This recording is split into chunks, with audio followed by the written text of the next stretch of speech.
Hi friends, welcome to our channel. இன்றைக்கி நம்ம புடலங்காயை எப்படி வறுக்கிறதுன்னு பார்க்க போகிறோம். இதுக்கு புடலங்காயை உள்ளக்குள்ள விதையெல்லாம் எடுத்துட்டு நான் இந்த ஷேப்பில் கட் பண்ணி எடுத்திருக்கேன்.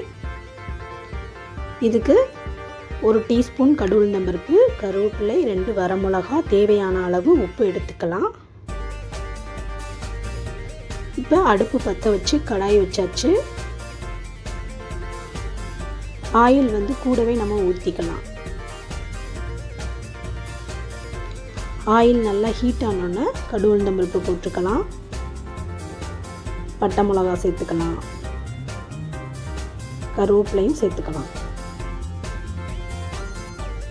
இதெல்லாம் நல்லா பொரிஞ்ச உடனே நம்ம வெட்டி வச்சிருக்க காயை இது கூட சேர்த்துக்கலாம். இதை ஒரு தடவை நல்லா கிளறி விட்டுக்கலாம்.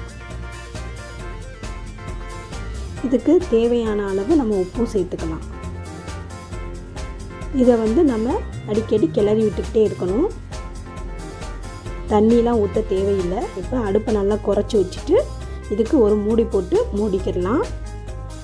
அடிக்கடி நம்ம கிண்டி விட்டுட்டே இருக்கணும். இப்போ நல்லா காய் வெந்துருச்சு. இறக்குற ஸ்டேஜில் நம்ம தேங்காய் பூ துருவி போட்டுக்கலாம்.